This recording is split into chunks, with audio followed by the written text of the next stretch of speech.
Hello and welcome to Nithrania YouTube channel. You're watching another episode of the Game in a Nutshell series designed for explaining the board game rules. My name is Branislav Berec and in this video we're going to learn how to play Starship Captains from Czech Games edition.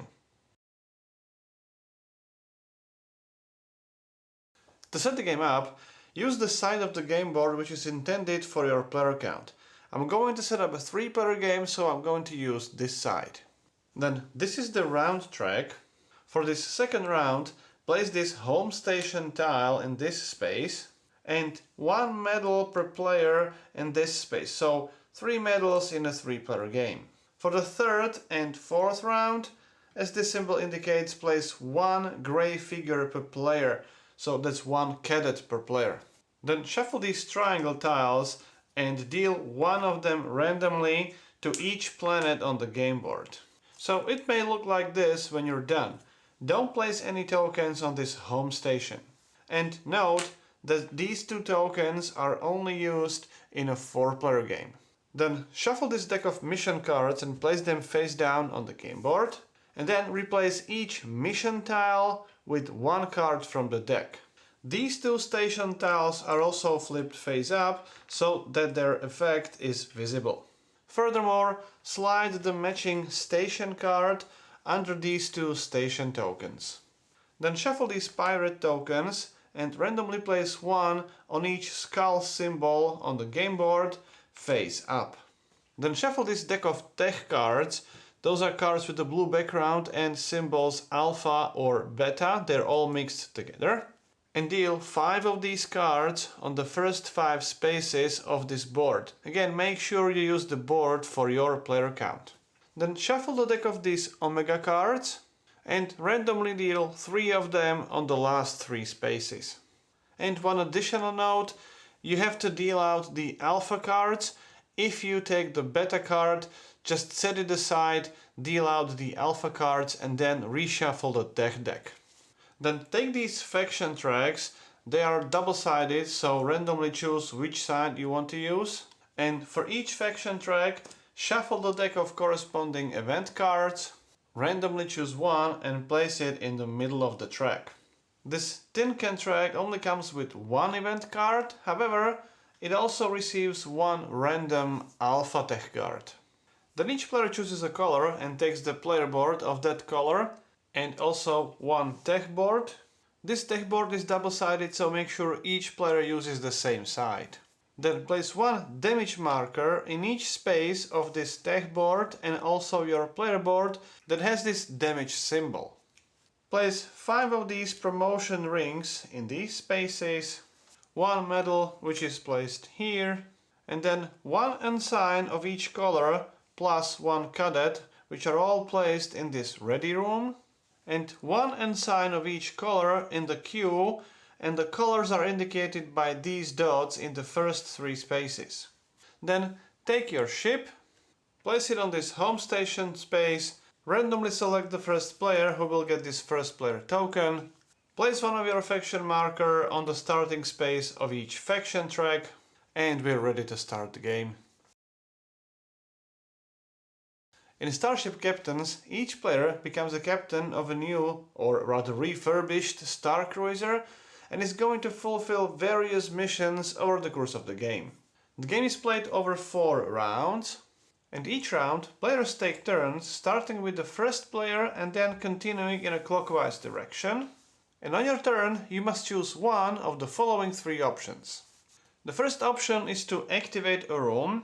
You have 4 rooms on your player board, and later in the game you may have rooms on your tech board, and to activate the room you have to take a crew member from this ready area and place it on that room of the matching color, so either here or on your tech board. Then perform that action and then move the crew member to the end of the queue on your player board. The second option is to fulfill a mission, again using the crew members from your ready room, and after you fulfill that mission, move those crew members to the end of the queue on your player board. The third option is to pass. With this option you will slide new crew members to the ready room, but you will no longer take turns this round. When all players pass, the round will be over. You would prepare the new round, and then at the end of the fourth round, the game will be over. You will score victory points primarily by completing the missions. Here's the number of victory points you gain for each mission. You will also gain victory points from the position of your markers on these faction tracks, also from these Omega cards, but also for the defeated pirates. However, you will lose a victory point for each damage on your ship. Then the player with the most points is the winner. So, one of those three options on your turn is to activate a room. You have 4 standard rooms on your ship, and then you can also have rooms on your tech cards. They function in the exact same way as the standard rooms. You can activate a room in 2 different ways, either with your crew member or with your artifacts. When you do it with your crew member, you have to take a crew member and then move it to the room of the same color, and it could be your standard room on a ship or room on your tech board, or you can move that figure to a room of the gray color. Then perform the action of that room and then move the crew member to the end of the queue on your ship. To activate the room with your artifacts, you have to discard 2 artifacts with the same color or one of those colors. So for example, with these 2 artifacts, you could activate a blue room. With these 2, you can activate either yellow or blue room. You can discard any 2 artifacts and activate the gray room. When you spend artifacts, they are discarded to a face-up pile. Note that this cadet can only activate the gray room and then move to the end of the queue. Now I'm going to explain all those 4 standard rooms on your ship, and we will start with this move action. This standard action gives you 2 arrows, which means you have 2 moves. And one move is a move from one location to another location, adjacent location, along these routes. Since we have 2 moves, the second move could be, for example, here. Move is always optional, so if you want, you can only spend 1 movement point and forfeit the other. Each time you move along the route which has this pirate icon, you take 1 damage and place that damage token in one of your cargo slots. Damage tokens are never placed on your tech board during the game. When you take a damage and you have no empty cargo slot, you have to discard either a pirate token or an artifact token to make up a room for that damage token. When you take a damage and all your cargo slots have damage tokens, place the new damage token on top of existing damage tokens or somewhere nearby.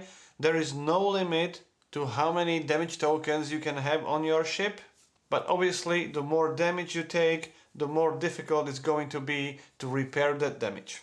By the way, after you take the damage, the pirate token still stays in the same space on the game board. Now, there are 3 types of destinations on the game board.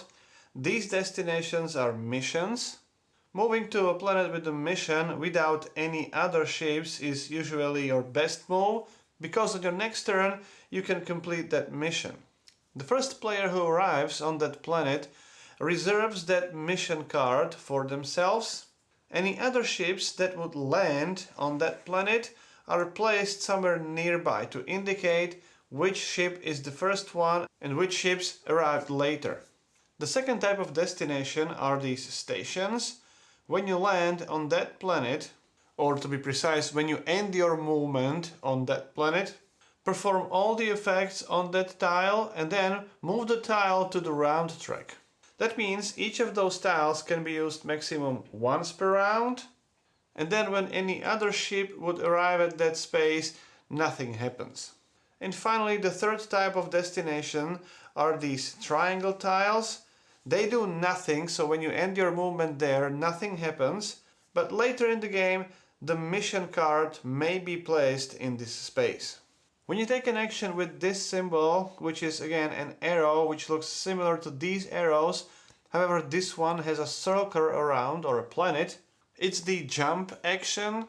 With jumping, you can move from any planet to any other planet and you don't take any damage from pirate ships.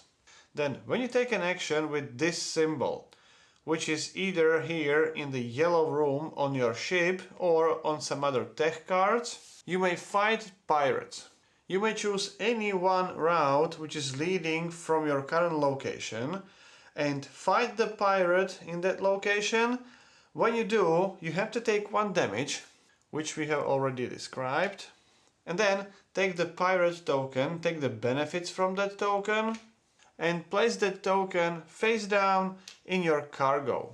Again, if you wouldn't have an empty cargo space, you can discard some other pirate tokens or artifact tokens, but you may never discard the damage token. There are only 2 types of rewards on these pirate ships. You either take this android, which is this figure, you place it directly in your ready room, and for the second one you gain 1 random artifact and 1 medal.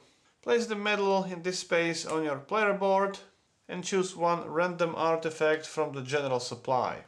Then when you take this action with this symbol, you may research a technology. You can take any one tech card from this central board and place it on your tech board. You may only place that card in one of the empty spaces on your tech board, so never into spaces with these damage tokens, and you may get immediate bonuses when you place that card in such a way that these bonus symbols align with an adjacent card. In this case, by matching the repair symbols, you would be allowed to repair 1 damage. Since these other icons have not been connected or linked with the same icons, you don't get any benefit there. However, if you would place a card like this and it links with the symbol which is printed on your tech board, but on that space there is a damage token, that link is still valid and you would get 1 free move in this case.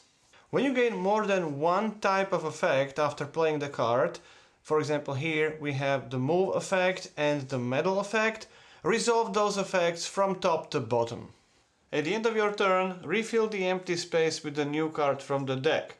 You always refill the cards from this alpha deck, even if you take this omega card. At the end of the turn, you replace the empty space with the card from the alpha deck.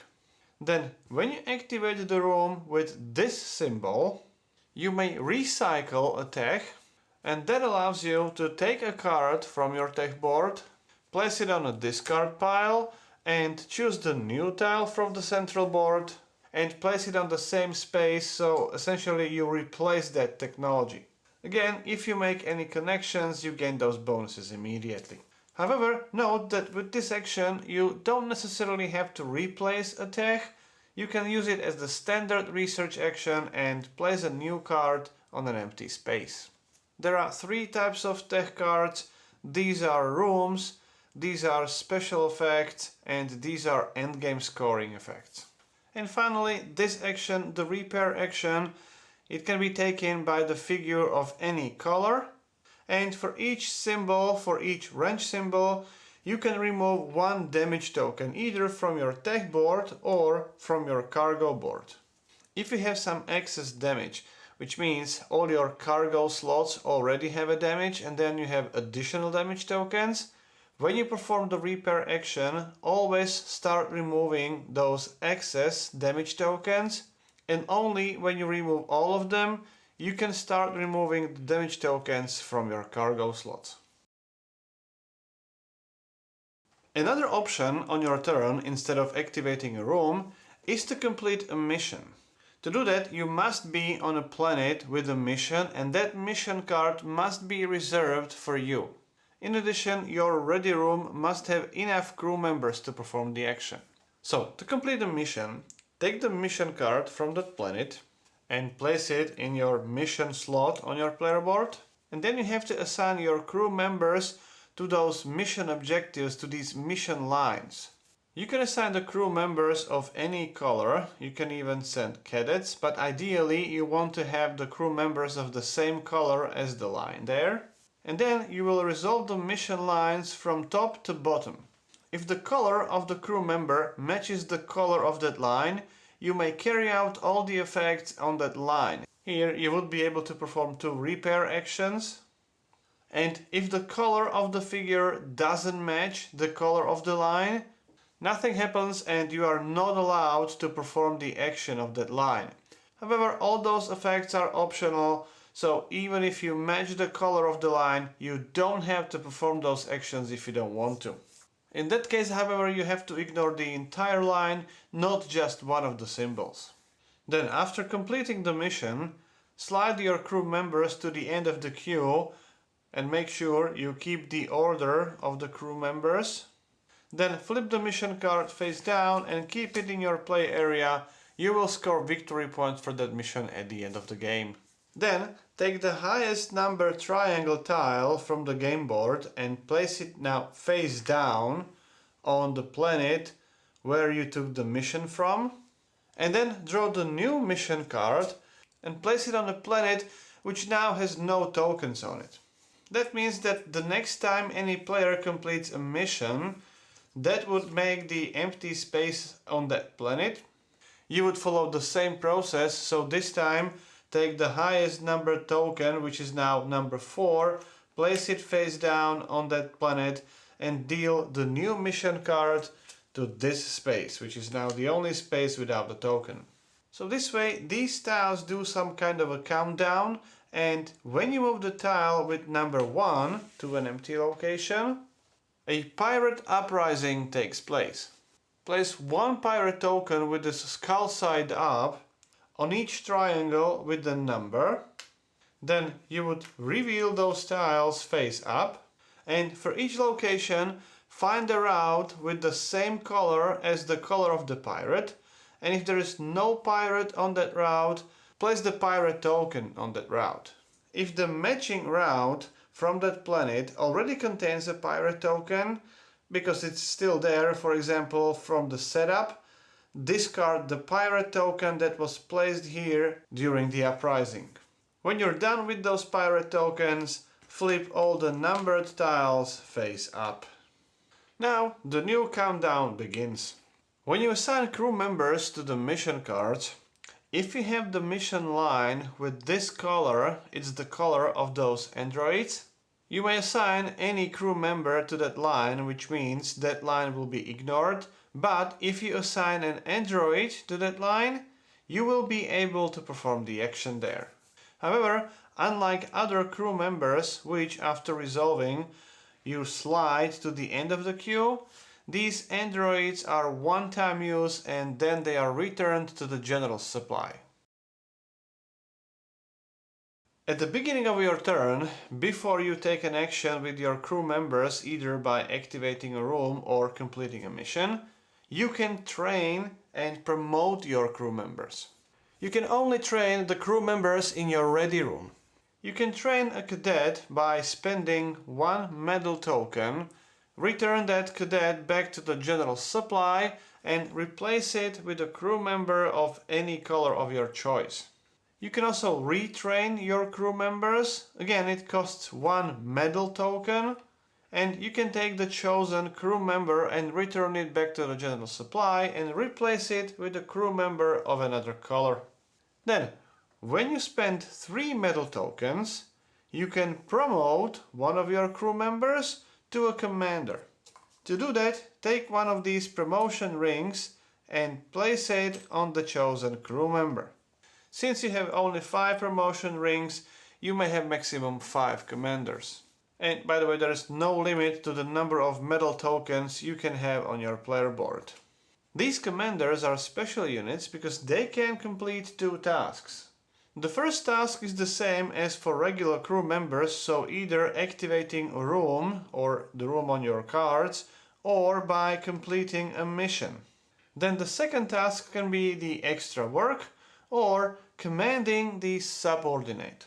When you activate the room with your commander, you may activate that room twice, or you may, after activating one room, move it and activate another room, following all the standard activation rooms, so they can only activate a room of the same color or the gray room, and after that the commander is moved to the end of the queue. If you choose that commander to activate a mission line, you can activate that mission line twice. Instead of doing the extra work, either by activating a room or completing a mission, you can command a subordinate, which means you take the regular crew member of the same color and move it to your ready room. That subordinate may be anywhere in this queue, however not on the current mission. And finally, your androids. Androids may never activate any room, but they match the color of any line on the mission cards. So even if you would place the android like this, that android can still activate this mission line. However, the mission lines with this color can only be activated by the androids. As I already mentioned, after you complete the mission with your android, the android is returned back to the general supply. When you gain the symbols which look like this, you can move on the corresponding faction tracks, in this example by 3 spaces. In this case, you would move 4 spaces on the track of your choice. And that allows you to take your token on the corresponding track and move it that many spaces forward.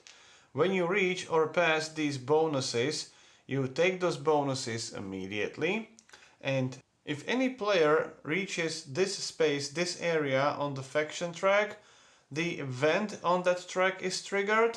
Remove that event card from the game, which means it cannot be triggered again, and only on this faction track this new technology card is now available for all players. When your marker reaches the starting space of the track, flip it to the other side, you will score additional victory points at the end of the game. Then continue moving forward.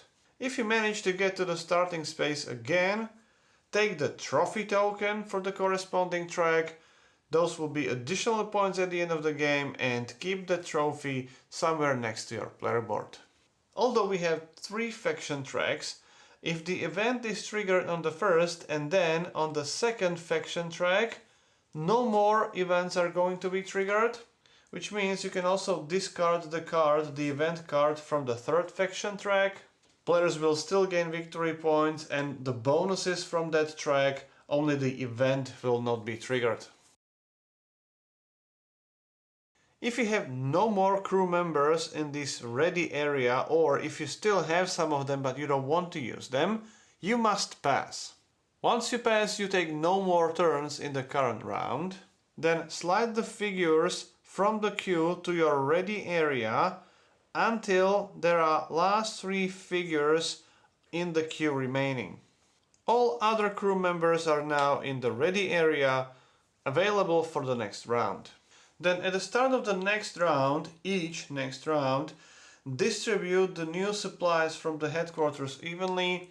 So at the start of the second round, each player will receive 1 medal. At the start of the third and fourth round, each player will receive 1 cadet. These go directly to your ready room. Then these station tokens, if the location of the station is occupied by any player's ship, move that station token to the next round. If the location is empty, like this home station, place the token on that location. Then pass the first player token to the next player clockwise, and you can start the new round. The game ends at the end of round 4. Now each player calculates the final score. Sum up the victory points in the bottom right corner of each mission card you have completed. Then gain the victory points from the faction tracks. Each section has a victory point assigned. So, for example, the orange player here would score 2 victory points. However, the green player, since the token is flipped to the other side, that indicates that the player already made 1 full circle. There was 5 victory points, and now this is additional 2 victory points, so that would be 7. And if you also have the trophy token from that track, meaning you have reached the starting space twice, you would gain 5 victory points, plus additional 5 and plus 2, that would be 12. Then gain the victory points from your Omega techs, then 1 victory point for each commander, for each android and the pirate token, half a victory point for each medal and each artifact, And finally, you lose 1 victory point for each damage token on your ship, not for the damage tokens on your tech boards. Then the player with the most points is the winner. So that's how you play Starship Captains. If you have any questions or comments, I'll do my best to answer as many as I can. If you like the series, please subscribe. You can support the channel on the Patreon page or by clicking the thank you button under the video. You've been watching Game in a Nutshell. My name is Branislav Berec and hope to see you next time. I would like to thank everyone who has ever supported the channel, and especially the current supporters listed on this page. If you too would like to support the channel in creation of videos like this and other video tutorials and other content on this channel, please visit the patreon.com/Nithrania.